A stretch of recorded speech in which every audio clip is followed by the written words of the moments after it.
Hello my dear students, आप लोगों का इस नए वीडियो में स्वागत है। आज के हम अपने इस नए वीडियो में हम स्टार्ट करने वाले एक नया टॉपिक। और टॉपिक का नाम है संभावना के योग का नियम। टॉपिक का नाम क्या है? संभावना के योग का नियम। यह टॉपिक बेसिकली जो है आपके एग्जाम के लिए काफी इंपॉर्टेंट है। जैसा कि आप लोग देख सकते हैं, यहाँ पे मैंने लिखा हुआ है मार्च 2022 में पूछा था और साथ ही साथ 2018 में भी पूछा था। हालांकि 4 साल का गैप था, लेकिन इसका मतलब ये नहीं कि ये टॉपिक दोबारा नहीं पूछा जाएगा। ये एक ऐसा टॉपिक है, अगर आपको ये टॉपिक समझ में आ जाता है तो इससे रिलेटेड जितने भी क्वेश्चंस है आप वो आसानी से सॉल्व कर सकते हो। आप जब एक्सरसाइज पे जाओगे तो आपको पता चलेगा कि ये योग का नियम इतना इंपॉर्टेंट क्यों है।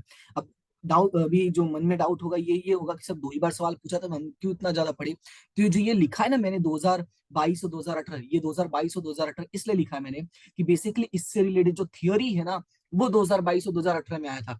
इससे रिलेटेड क्वेश्चन तो हर साल आते हैं। तो ये जो 2022 और 2018 लिखा है याद रखना है। ये मैंने इसलिए लिखा है क्योंकि इससे रिलेटेड जो थियोरी है वो 2 साल में पूछा था, यानी 2022 और 2018 में। बाकी इससे रिलेटेड जो प्रैक्टिकल क्वेश्चंस होते हैं वो आपको हर साल पूछे जाते हैं। तो इसीलिए ये टॉपिक बहुत इंपॉर्टेंट है, थियोरी को मद्देनजर रखते हुए भी और प्रैक्टिकल को मद्देनजर रखते हुए भी। तो स्टार्ट करते हैं और समझते हैं कि इस क्वेश्चन को हम सॉल्व कैसे करेंगे, ये टॉपिक कहना क्या चाहता है। तो पहले तो टॉपिक का नाम याद रखना है, योग का नियम। क्या नाम याद रखना है? योग का नियम। चलते हैं थोड़ा थ्योरी में। मैं यहाँ पे कुछ थियोरी आपको लिखवा देता हूँ जिससे आपको आइडिया रहे कि इन सब चीजों का मतलब क्या। तो मैं यहाँ पे लिख देता हूँ योग का नियम। यहाँ पे मैं जो भी चीजें आपको बताऊंगा आप अपने नोटबुक में प्रॉपर तरीके से मेंटेन कर लेना। ये आपको एग्जाम टाइम में हेल्प करेंगे, थियोरी लर्न करने में भी हेल्प करेंगे। योग का नियम क्या कहता है, सबसे पहले चलते हैं इसमें लिखा क्या वो पढ़ते हैं। योग के नियम के लिए लिखा है कि किसी यादृच्छिक प्रयोग, ध्यान से सुनना, किसी यादृच्छिक प्रयोग के निर्देशावकाश की दो घटनाएं हो। कितनी घटनाएं हो? दो घटनाएं, जिसमें घटना ए होगी और घटना बी होगी, और घटना ए और घटना बी में से कम एक घटना बने। ध्यान से सुनना, क्या बोला है? कम से कम एक घटना बने, उसकी संभावना प्राप्त करने के नियम को हम क्या कहते हैं? संभावना के योग का नियम कहते हैं। अगर कोई पूछता है कि हमारा संभावना का योग का नियम क्या है, तो क्या बताओगे कि मान लो कोई यादृच्छिक प्रयोग किया। ध्यान से सुनना, मान लो कि तुमने कोई यादृच्छिक प्रयोग किया, उसकी निर्देशावकाश क्या हो जाएगी? यू हो जाएगी। और उसकी कोई दो घटना ए और बी में से कम एक घटना बने। मतलब कि देखो, कम से कम एक घटना बनने का मतलब क्या होता है, इसको थोड़ा इलेबरेट करते हैं, एक्सप्लेन करते हैं। इसका मतलब क्या है? कम से कम एक घटना का मतलब होता है कि चाहे ए बने चाहे घटना बी बने। ध्यान से सुनना, चाहे घटना ए बने चाहे घटना बी बने। ध्यान से सुनना, मैंने क्या कहा कि घटना ए बने चाहे घटना बी बने। यानी कि अगर हम उसको दूसरी भाषा में कहें तो बेसिकली ये कह रहा है कि भाई आपको निकालना है ए यूनियन बी। क्या निकालना है? A union B. तो आपको याद होगा ए यूनियन बी हमने इसके पहले भी पढ़ा था, इसके पहले भी हमने समझा था, और वहां पे भी क्लियरली बोला था कि चाहे ए बने चाहे बी बने, चाहे दोनों में से कोई एक बने। यानी कि योग का नियम जो है वो बेसिकली हमारा यूनियन ही एक्सप्लेन करता है। लेकिन यहाँ पे थोड़ा सा फॉर्मूला चेंज हो जाता है। हम जो काम वहां करते थे वही काम यहाँ पे भी करना है, बट यहाँ पे थोड़ा हमें अलग तरीके से अलग तरीके वे में समझना होता है, क्योंकि ये थोड़ा सा डिटेल स्टडी है। वो हमने शॉर्टकट में याद किया था, इसलिए इसको थोड़ा डिटेल में समझना जरूरी है। तो स्टार्ट करते हैं, बाकी की चीजें हम लोग देखते रहते हैं साथ में। यहाँ पे लिखा है, हम पहले देख चुके हैं घटना ए और घटना बी में से कम एक घटना बने, उसे घटना ए और घटना बी की हम क्या कहते हैं? योग घटना, ए यूनियन बी कहते हैं। दूसरे शब्दों में कहे तो संभावना के योग का नियम अर्थात घटनाएं ए और बी की योग घटना, यानी ए यूनियन बी की संभावना की प्राप्ति का नियम। तो बेसिकली ये पूरा थियरी आपको याद रखने की जरूरत नहीं है। आपको याद कितना रखना है? आपको याद रखना है यहाँ से लेके यहाँ तक। इसमें भी आपको याद रखने की क्या जरूरत है? बस इतना याद रखना है कि एक यादृच्छिक प्रयोग करेगी, उसकी कोई निर्देशावकाश होगी, ठीक है, उसकी दो घटनाएं होंगी ए और बी, और उसमें से कोई एक घटना बने तो हम उसको क्या कहेंगे? उसको प्राप्त करने के नियम को, ध्यान से सुना, जो घटना बनेगी उसको प्राप्त करने के नियम को हम क्या कहेंगे? संभावना के योग का नियम कहेंगे। क्लियर हुआ इतना? अब थोड़ा चलते हैं, हम इसको डिटेल में समझते हैं। देखो मैंने क्या कहा, कोई यादृच्छिक प्रयोग किया, उसकी निर्देशावकाश, इसको ध्यान से देखना, उसकी एक क्या है? निर्देशावकाश है, जिसको हमने क्या नाम दिया? यू नाम दिया। और उसकी कोई दो घटना, तो एक को हमने नाम दिया घटना ए और दूसरे को नाम दिया हमने घटना बी। क्लियर है? क्या नाम दिया? घटना ए और घटना बी। अब होता क्या है, योग का नियम क्या कहता है? योग का मतलब देखो, सिंपल भाषा में कहूं तो प्लस, प्लस यानी कि जोड़। योग का मतलब क्या होता है सिंपल भाषा में? प्लस यानी कि जोड़। अब थोड़ा ध्यान से देखना, हमने क्या पढ़ा था? हमने पढ़ा था योग का नियम का मतलब होता है कोई एक घटना बढ़नी चाहिए। तो इसका मतलब क्या है, इसका फॉर्मूला क्या है, कैसे हम इसको समझेंगे, तो वही मैं आपको यहाँ पे डिटेल में एक्सप्लेन करने वाला हूँ। तो मान लेते हैं जो यू है हमारा है 1 2 3 4, 5 और 6। ध्यान से सुनना, यू जो है आपका है 1 2 3 4 5 6, और जो घटना ए है वो है 1 2 और 3। फिर घटना जो बी है वो है 3 4 5 और 6। ध्यान से सुनना, घटना ए है 1 2 3 और घटना बी है 3 4 5। अब बोला इन दोनों में से कम एक घटना बने। क्या बोला, इन दोनों में से क्या हो, कम से कम एक घटना बने। कम से कम एक घटना का मतलब चाहे ए बने चाहे बी बने, राइट, या दोनों में से कोई एक बने, राइट। और दूसरा बात मैंने बोला, योग का मतलब क्या होता है, जोड़ होता है। तो हम इसी बात को लेके चलते हैं, योग का मतलब जोड़ होता है, उसी को लेके आगे बढ़ते हैं। तो जोड़ का मतलब क्या हो जाएगा भाई, इसका मतलब हो गया अभी आप क्या कर दो, ए प्लस बी कर दो। तो ठीक है, चलो मैं ए प्लस बी कर देता हूं। तो ए प्लस बी अगर मैं करता हूं तो यहाँ पे क्या होगा, 1 2 3, फिर 3 4 5 और 6। क्या हो जाएगा, 1 2 3 3 4 5 6। क्लियर हुआ, ये हो गया आपका ए प्लस बी। बट नियम क्या कहता है वो ध्यान से सुनना। हमने क्या पढ़ा कि कोई एक घटना बने, यानी घटना ए बने या घटना बी बने, क्यों बोला ना, कम से कम एक बनना चाहिए। कम से कम एक तो बनना चाहिए, ऐसा नहीं बोला उससे ज्यादा बने। तो यहाँ पे अगर एक सिचुएशन आप नोटिस करोगे तो यहाँ पे एक प्रॉब्लम ये हुआ कि जो 3 और 3 है ये 2 बार आ चुका है, यानी ए में भी आ चुका है और बी में भी आया, पर हमें वो तो कम से कम एक ही बनना चाहिए ना, राइट। कम से कम कितना बनना चाहिए, एक बनना चाहिए। तो दोनों में से कोई एक तो बनना ही चाहिए ना, लेकिन दोनों में से क्या है, तो दोनों बन गया है। तो इसीलिए हम इसको क्या कर देंगे, हम इसको हटाएंगे। क्या करेंगे, इसको हम हटाएंगे। तो सवाल है इसको आप कैसे हटाओगे। तो ये क्या हो रहा है, ये क्या हो रहा है, ये दोनों में सेम है। ये क्या है, ये दोनों में क्या है, सेम है। ठीक है, अगर दोनों में सेम है तो हमने क्या पढ़ा था कि सेम वाले को हटा दोगे। ठीक है, हम क्या देखा कि सेम वाले को हटा देना है। अब हमें कैसे पता चलेगा कि दोनों में सेम क्या है, तो याद होगा इसके पहले हम लोगों ने पढ़ा था, जब हमने उसके पहले पढ़ा था तो हमने पढ़ा था एक इंटरसेक्शन वाला पढ़ा था, याद है, प्रतिच्छेद घटना। एक पढ़ा था इंटरसेक्शन, प्रतिच्छेद घटना। और प्रतिच्छेद घटना जो बताता है, ये बताता है कि दोनों में क्या हो, सेम हो। तो दोनों में सेम, ये बात हमने प्रतिच्छेद, सॉरी ये पेज गलती से ऊपर आ गया। दोनों में हमने इसमें पढ़ा था, इसको मिटा देता, ये ज्यादा अंदर चला गया था इसलिए ऊपर चला गया। दोनों में सेम, राइट। तो वही बात हम करेंगे कि हटाना क्या है, हटाना है जो दोनों में सेम हो, यानी ये हो जाएगा ए इंटरसेक्शन बी। क्लियर हुआ इतना। तो अगर अब इसको ध्यान से देखोगे तो फॉर्मूला क्या बनता है पूरा, ए यूनियन बी का, यानी P of A union B is equal to, हमने क्या किया, ए लिखा, हमने क्या किया, हमने बी लिखा, ध्यान से सुनना, हमने ए लिखा और हमने बी को प्लस किया। पर हमने ये देखा कि दोनों में कुछ ना कुछ क्या हो रहा है, कॉमन हो रहा है। तो ठीक है, जो कॉमन हो रहा है हमने उसको क्या बोला, हटा देंगे। तो कॉमन का मतलब हमने पढ़ा था कि इंटरसेक्शन होता है। तो इसी तरीके से इसका जो फॉर्मूला बनता है वो ये बनता है कि P of A union B is equal to P of A plus P of B minus A intersection B. तो उम्मीद करता हूँ कि इसका मतलब समझ में आगा कि इंटरसेक्शन माइनस क्यों करना होता है। इंटरसेक्शन इसलिए माइनस करना होता है क्योंकि सवाल में बोला होता है, यानी जो हमारा टॉपिक है वो ये बोलता है योग घटना करना है, पर कम से कम एक घटना घटनी चाहिए। यानी एक घटना घटनी चाहिए, किसका मतलब होता है, या तो ए घटे या तो बी घटे या तो दोनों में से कोई एक घटे। पर यहाँ तो दोनों घट रहे हैं और इसी वजह से हमने क्या किया, इसको हम हटा देंगे। और हटाने का मतलब है, सिंपल भाषा में ये कहें कि जो सेम होगा उसी को हटाना है ना। तो सेम होने का मतलब हमने पढ़ा था ए इंटरसेक्शन बी, तो ए इंटरसेक्शन बी हम क्या कर देंगे, माइनस कर देंगे। तो इसमें और इसमें कॉमन क्या है, तो इसमें और इसमें है कॉमन 3, यानी 3 को आपको क्या कर देना है, माइनस कर देना है। तो इस पूरे में से 3 को माइनस करोगे तो जो फाइनल रिजल्ट आएगा वो मैं इस साइड लिखता हूं, जो फाइनल रिजल्ट आएगा वो आएगा 1 2 3। एक 3 तो हट ही गया होगा, यानी हो जाएगा 4 5 और 6। तो इस तरह से आपको मिल जाएगा ए यूनियन बी। क्लियर हुआ इतना, ये क्या मिल जाएगा आपको, ए यूनियन बी। अब एग्जाम में जो सवाल बनते हैं, इसके थियोरी के क्वेश्चंस जो बनते हैं वो क्या क्या बनते हैं मैं आपको बता देता हूं। सबसे पहला सवाल बनता है कि योग घटना अर्थात क्या, योग घटना अर्थात क्या। दूसरा सेम बनेगा कि भाई योग घटना का जो क्या लिखना है, आपको सूत्र लिखना है। ठीक है, और उसके साथ साथ इसकी परिभाषा भी पूछता है, अर्थात मतलब परिभाषा ही है। ठीक है, तो आपको ये दो बातें याद रखनी है, यानी इस टॉपिक में जो मैंने आपको बताया दो बातें क्लियर कर दी हैं। इसके अलावा भी बहुत सारे क्वेश्चंस बनते हैं, तो एक एक करके एक्सप्लेनेशन देते जाएंगे और एक एक करके चीजों को हम समझते जाएंगे। अगला जो टॉपिक बनता है वो ये बनता है कि अगर दोनों की दोनों जो घटनाएं हो ये क्या परस्पर निवारक हो। देखो मैं आपको 3 वाला भी समझाऊंगा, लेकिन पहले हम 2 वाला क्या करते हैं, क्लियर कर लेते हैं, राइट। अब इसमें एक क्वेश्चन बनता है कि परस्पर निवारक हो, तो यानी कि अगर ये हमारा बनेगा कि ए और बी परस्पर, ध्यान से सुनना, ए और बी परस्पर निवारक घटना हो तो ए और बी का योग का नियम लिखिए। योग का नियम।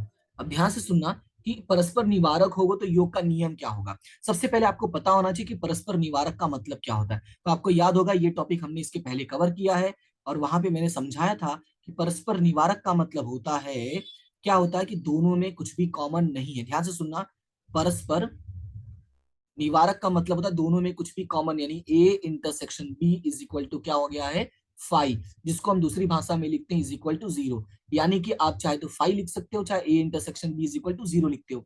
यानी कि जब आपकी परस्पर निवारक घटना होगी, ध्यान से सुनना, अगर ए और बी जो है वो आपका परस्पर निवारक घटना होगा तो यहाँ पे हमारा योग घटना का नियम क्या बनेगा, यानी ए और बी का योग का नियम क्या बनेगा, तो यहाँ पे फॉर्मूला हो जाएगा A union B is equal to P of A plus P of B minus A intersection B. ये तो आपका योग का नियम का फॉर्मूला है, राइट। पर यहाँ पे बोल दिया है कि परस्पर निवारक है, इसीलिए ये क्या हो जाएगा, जीरो हो जाएगा। तो अगर ये जीरो हो जाएगा तो हमारा फॉर्मूला क्या बनेगा, P of A plus P of B minus zero. तो ये तो जीरो हो गया तो हट जाएगा ये, तो यानी क्या बचेगा, P of A plus P of B. यानी कि हमारा जो फॉर्मूला बचेगा ये बचेगा A union B is equal to A plus B. Clear हुआ इतना। ये क्या बचेगा, जब घटना जो हमारी क्या हो, परस्पर निवारक हो। तो ये आपको ये वाला भी पॉइंट याद रखना है कि जब घटना जो है यानी ए और बी जो है वो क्या होंगे, परस्पर निवारक होंगे, तो उस समय ए और बी का जो योग का नियम होगा वो क्या होगा, वो ये होगा। क्लियर हुआ इतना, समझ में आया। तो ये था आपका तीसरा क्वेश्चन। अब इसी में एक और क्वेश्चन बनता है तो उसको भी मैं समझा देता हूँ। ये पूरा का पूरा सेम टॉपिक रहेगा, बस उसमें अंतर क्या हो जाएगा कि जो ये ए और बी है ना वो परस्पर निवारक और नियसेस घटना है। क्या है, परस्पर निवारक और नियसेस घटना। ध्यान से सुनना, परस्पर निवारक और नियसेस घटना। तो वही बोलेगा भाई ए और बी का नियम बताओ, ठीक है। तो वो मैं नहीं लिख रहा हूं, बस आपको इतना याद रखना है कि ए और बी जब परस्पर निवारक और नियसेस घटना होगा तो उस समय क्या सिचुएशन होगा। तो सबसे पहले आपको पता होना चाहिए कि परस्पर निवारक और नियसेस का मतलब क्या था। तो निवारक का मतलब तो मैंने बता दिया, निवारक का मतलब मैंने बता दिया कि जो इंटरसेक्शन होगा वो क्या हो जाएगा, जीरो हो जाएगा। अब नियसेस का मतलब क्या होता है, तो नियसेस का मतलब होता है कि ए यूनियन बी जो है आपका वो क्या हो जाएगा, वन हो जाएगा। मतलब ये हुआ कि जब आप ए यूनियन बी लिखते हैं तो आपका ये क्या हो जाएगा, दोनों हमेशा बराबर हो जाएगा। ध्यान से सुनना, बराबर मतलब एक के बराबर हो जाएगा, या यू कहूं कि यू के बराबर हो जाएगा। ध्यान से सुनना कि A union B is equal to one is equal to U. U कब हो जाएगा, जब आपका घटना होगा परस्पर निवारक घटना। क्लियर है, ध्यान से सुनना, A intersection B is equal to zero और A union B is equal to one, यानी कि आपके यू के इक्वल हो जाएगा। क्लियर है। अब इसको हम थोड़ा लिखते हैं तो फॉर्मूला कैसे बनेगा। तो सबसे पहले जो योग का घटना का फॉर्मूला वही लिख देते हैं। तो योग का घटना का फॉर्मूला क्या बता, A union B is equal to P of A plus P of B minus P of A intersection B. तो अभी मैंने समझा इसका मतलब जीरो हो जाएगा, राइट। तो ये बचेगा क्या, P of A plus P of B. क्या बचेगा, सॉरी, ये पी ऑफ बी, पी हो जाएगा और यहाँ पे बी हो जाएगा। तो मैं इसको यहाँ पे हटा ही देता हूँ, ये हट जाएगा ये। अब ये हमारा फॉर्मूला बन गया ए यूनियन बी। लेकिन ये यूनियन बी जो बना ये परस्पर निवारक का बना, नियसेस का कब बनेगा, जब इसका जो फाइनल रिजल्ट होगा। ध्यान से सुनना, यानी जब नियसेस घटना तब बनेगी जब इसका जो फाइनल रिजल्ट होगा, यानी A union B is equal to P of A plus P of B is equal to one. यानी ऐसा होगा जब आप ए और बी को प्लस करते हैं तो दोनों का जो रिजल्ट होगा वो जब ए के बराबर आ जाए, सॉरी एक के बराबर आ जाए, तो समझ लेना कि आपका जो घटना है वो कैसा, परस्पर निवारक और नियसेस घटना है। तो इस तरह से आपके टोटल चार क्वेश्चंस बनते। कितने क्वेश्चंस बनते इस तरह से, टोटल चार क्वेश्चंस बनते, इसको थोड़ा याद रखना है। अब इसी के देखो, ये तो था दो घटना, यानी घटना ए और घटना बी, इसको मैं दो घटना को लेकर चला था। पर हमें एक और क्वेश्चन बनता है वो तीन घटना के बेस पर बनता है। तो अगर आपको दो घटना का समझ में आ गया तो तीन घटना का समझना थोड़ा आसान होगा। तो तीन घटना में क्या होगा मैं शॉर्टकट में ही बता देता हूं। सबसे पहले मान लेते हैं कि हमारा यू जो है निर्देशावकाश है, फिर घटना ए है, फिर बी है और यहाँ पे घटना सी है। तो सबसे पहले फॉर्मूला क्या था, योग का नियम ना। तो योग का मतलब मैंने बताया था यूनियन, तो यहाँ पे तीनों का यूनियन हो जाएगा। और जब तीनों का यूनियन होगा, ध्यान से सुनना, जब तीनों का यूनियन होगा तो यूनियन का फॉर्मूला क्या बनता है, इसको थोड़ा ध्यान से देखना। मैं इसको थोड़ा डिटेल में एक्सप्लेन करने की कोशिश करता हूँ ताकि बाकी की भी चीजें जो है क्लियर हो जाए। A union B union C का मतलब क्या होता है, तो मैं यहाँ पे एक डब्बा बनाता हूँ, ठीक है, और ये एक सर्कल, ये एक सर्कल, ये दूसरा सर्कल, और ये तीसरा सर्कल। ठीक है, अब इसको थोड़ा ध्यान से देखना। ये हो गया आपका निर्देशांक यू, ठीक है, और उसके बाद ये है आपका ए, और कौन सा पेन था, ये वाला, और ये है आपका बी, और ये है आपका सी। ठीक है, अब इसमें बोला है कि आपको निकालना है A union B union C. Clear है, क्या निकालना है, A union B union C. तो आपको पता है यूनियन का मतलब मैंने कुछ इस तरह से बताया था जब हमने परिभाषा पढ़ा था योग वाला, तो मैंने इस तरह से आपको बता दिया योग घटना का, तो इस तरह से मैंने आपको एक्सप्लेनेशन दिया था। अब इसका मतलब क्या, ध्यान से सुना। यूनियन का मतलब होता है योग, यानी ए और बी का योग निकालो, फिर बी और सी का योग निकालो, फिर सी और ए का योग निकालो। देखना इसको कैसे करेंगे। सबसे पहले आप क्या करोगे, तो यहाँ पे मैं फॉर्मूला लिख रहा हूँ। सबसे पहले तो आप तीनों को प्लस कर दो, यानी P of A, P of B plus P of C. यानी मैंने क्या किया, जितने भी घटनाएं थी, यानी ए बी और सी, तीनों को तीनों मैंने क्या कर दिया, प्लस कर दिया। ध्यान से सुनना, मैंने तीनों की तीनों घटनाएं क्या कर दिया, प्लस कर दिया। लेकिन अब प्रॉब्लम क्या है कि जब आप तीनों की तीनों घटनाएं प्लस कर दोगे तो प्रॉब्लम ये है कि अगर इस ड्राइंग को ध्यान से देखोगे तो यहाँ पे आपको दिखेगा कि ए, ये वाला पार्ट देखना, ठीक है, ये पार्ट किसका किसका पार्ट है, तो ये है सी का और ए का। ध्यान से सुनना, ये किसका है, सी का और ए का। ओके, एक किसका है, सी का और ए का। तो आपको ये दिखेगा कि सी और ए में कुछ कॉमन है, कुछ तो कॉमन है। ध्यान से सुनना, सी और ए में आपको यहाँ पे दिखेगा कि कुछ तो कॉमन है, राइट। और हमने अभी क्या देखा कि अगर कुछ कॉमन दिखता है तो उसको हम क्या कर देंगे, माइनस कर देंगे। यानी ये ए और सी का जो कॉमन है उसको हम क्या कर दिए, माइनस कर दिए। क्लियर है इतना। फिर थोड़ा सा आगे बढ़ोगे, ठीक है, थोड़ा सा आगे बढ़ो तो आपको ये दिखेगा कि इन दोनों में भी कुछ कॉमन है। आपको दिख रहा है, इन दोनों में भी कुछ कॉमन है, क्या, किसका, बी और सी का। तो यहाँ पे क्या हो जाएगा, minus P, sorry, B intersection सी।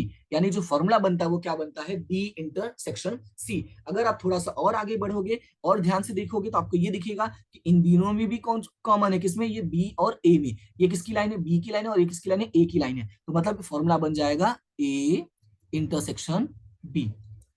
अब इस फॉर्मूले को समझ लो, फिर मैं आगे बढ़ता हूं।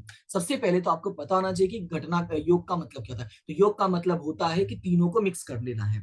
लेकिन तीनों को मिक्स करना, थोड़ा उसमें सावधानी रखनी है। सावधानी क्या रखनी है, तो मैंने पहले किया ए प्लस बी प्लस सी। जब मैंने तीनों को प्लस किया तो मुझे ये कुछ दिखा, मुझे ये दिखा कि ए और बी में भी कुछ कॉमन हो सकता है। तो एक काम करते हैं ना, इसको मैं रीराइट करता हूँ, मतलब इसको फिर से लिखता हूँ, थोड़ा ढंग से लिखता हूँ। सबसे पहले हम क्या करेंगे, P of A plus P of B plus P of C minus, पहले हम ए और बी का लिखेंगे। ध्यान से सुनना, पहले हमेशा किसका लिखोगे, ए और बी का, फिर किसका लिखो, बी और सी का, फिर किसका लिखोगे, ए और सी का। तो ये थोड़ा तुम्हारे लिए आसान हो जाएगा याद करने के लिए, ठीक है। तो यहाँ पे मैं लिखता हूं minus P of A intersection C. नहीं, ये जगह कम पड़ जाएगी, नीचे लिखता हूं, माइनस ए इंटरसेक्शन सी। ठीक है, तो आपको याद रखना है कि फॉर्मूला जो है आपको कुछ इस तरह से लेना है, पहले ए और बी, फिर बी और सी, फिर ए और सी। अब थोड़ा फिर से इसको रीड करो। मैंने क्या कहा, घटना का मतलब, योग घटना का मतलब क्या है, तीनों को प्लस कर देना। तो हमने ए को प्लस किया, बी को प्लस किया और सी को प्लस किया। फिर हमने ये देखा कि अगर हम ध्यान से देखते हैं तो तीनों घटनाएं में कुछ तो बात है। कुछ बात ये है कि ए और बी में भी कुछ कॉमन दिख रहा है। फिर हमने देखा तो बी और सी में भी दिख रहा है, हमने देखा फिर ए और सी में भी दिख रहा है। यानी इस तरह से कुछ ना कुछ कॉमन है, और ये बात हमने ऊपर एग्जाम्पल के साथ देख लिया था। जब कुछ कॉमन है तो हम क्या करेंगे, उनको यहाँ से हटा देंगे। ध्यान से सुनना, जब अगर कुछ कॉमन है तो हमने उसको क्या कर दिया, हटा दिया। और हटाने का मतलब मैंने ऊपर एक्सप्लेन किया था, हटाने का मतलब ये है कि आपको उसको क्या कर देना है, माइनस कर देना है। लेकिन प्रॉब्लम ये है, हटाने के चक्कर में एक गड़बड़ ये हुआ कि जो कॉमन कॉमन था वो सब निकलते गया। तो जब कॉमन कॉमन था सब निकलते गया तो गड़बड़ ये होगा कि सब में से सब कुछ निकल गया। क्या हुआ, सब में से सब कुछ निकल गया। तो इसीलिए हम थोड़ा सा सावधानी रख के एक बात और करेंगे, ये देखेंगे भाई तीनों में जो कॉमन हो, ठीक है, जो तीनों में कॉमन हो उनको लेके आओ और एक बार में क्या कर दो, उसको प्लस कर दो। क्या कर दो, उसको एक बार में प्लस कर दो। समझ में आया, जो तीनों में कॉमन निकले उसको एक बार लाके प्लस कर दो। अब ऐसा क्यों बना, तो चलते हैं एक एग्जांपल ले लेते हैं, तो आपको ये वाला आइडिया और अच्छे से लगेगा। जैसे मान लेते हैं u इज इक्वल टू आपका है 1 2 3 4 5 और 6। फिर लेते हैं 1 2 और 3, फिर लेते हैं 3 4 और 5, फिर लेते हैं 4 5 और 6। जैसे मान लो ये तीन घटना, ये घटना ए है, ये घटना बी है, और ये घटना सी है। ये मैंने रैंडम एग्जांपल लिया आपको एक्सप्लेन करने के लिए। तो मैंने क्या कहा कि जब तीन घटना हो और तीनों का योग घटना निकालना है तो सबसे पहले हम क्या कर देंगे, P of A plus P of B plus B of C. ध्यान से सुनना, A plus B plus C हम क्या कर देंगे, प्लस कर देंगे। तो यहाँ पे मैं थोड़ा सा रुक जाओ, इसको मैं चेंज कर देता हूँ क्योंकि ये संख्या बटी हो गई है, ये वाला।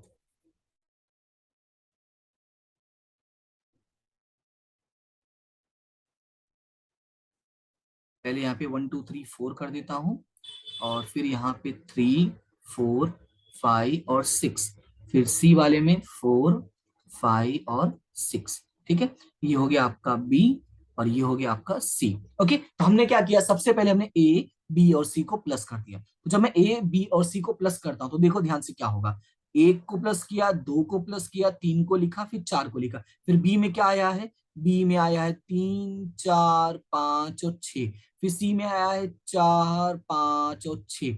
अगर ध्यान से देखोगे तो बहुत संख्या हो गई, पर हमारा तो टोटल रिजल्ट ही कितना था, 3 3 6 था। तो इसका मतलब ये सही नहीं है। तो जब ये सही नहीं है तो उसको क्या करोगे, सुधारोगे। अब कैसे सुधारोगे, ध्यान से सुनना। सबसे पहले हम पूरा एक साथ नहीं सुधार सकते, तो थोड़ा थोड़ा सुधारते हैं। तो मैंने देखा कि इन दोनों में कुछ कॉमन है। इन दोनों में कॉमन क्या, 3 4 3 4। तो हम यहाँ पे लिखेंगे P of A intersection B, यानी कि -3 और 4। ठीक है, फिर हमने क्या देखा, बी और सी देखा। तो बी और सी में भी देखो कुछ कॉमन है, 4 और 4। तो यानी हम यहां लिखेंगे,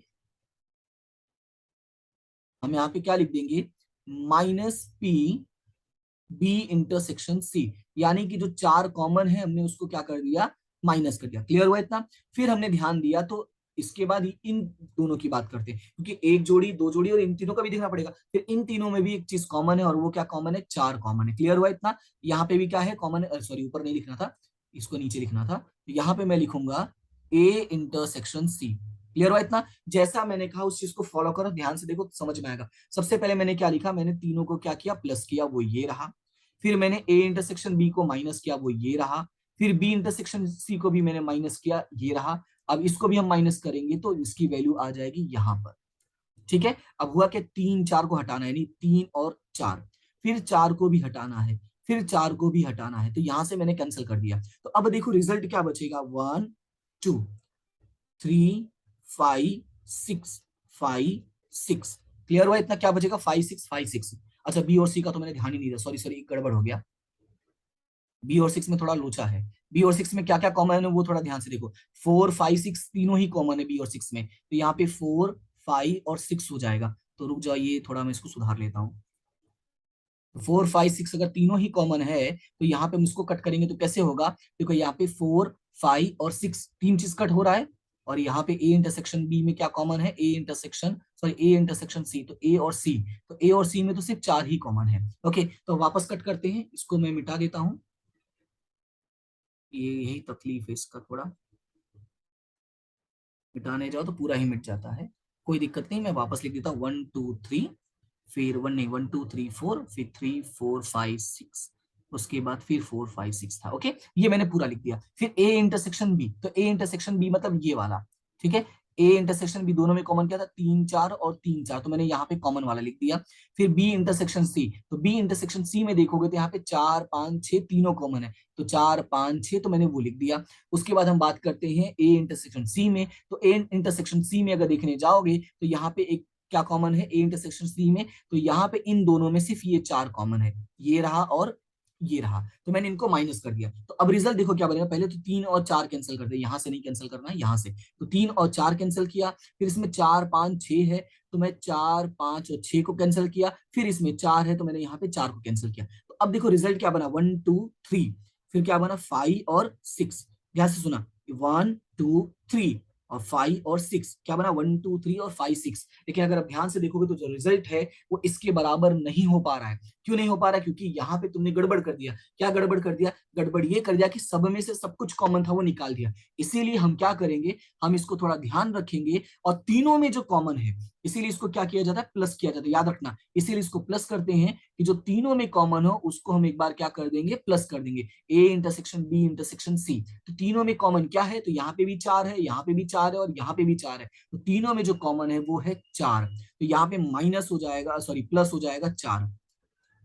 तुम्हारा आंसर बनेगा 1 2 3 4 5 और 6, 1 2 3 5 6 था, 4 बस और ऐड हो गया, तो ये हमारा बना फाइनल आंसर। क्लियर हुआ इतना? तो इस तरह से ये फॉर्मूला हमारा बना है A union B union C का। तो A union B union C का अगर कोई फॉर्मूला पूछेगा तो क्या बताओगे? A union B union C का फॉर्मूला है A plus B plus C minus A intersection B minus B intersection C minus A intersection C, और लास्ट में हो जाएगा A intersection B intersection C को प्लस कर देना। क्लियर हुआ इतना? अब उसके बाद सेम वही बात आ जाती है, सेम वही बात क्या आएगी? परस्पर निवारक होगा, तो निवारक मतलब ए इंटरसेक्शन बी 0 हो जाएगा, तो जितने भी इंटरसेक्शन वाले सबको हटा देना, ये भी हट गया, ये भी हट गया, ये भी हट गया और ये भी हट गया, तो फॉर्मूला सिर्फ इतना बचेगा।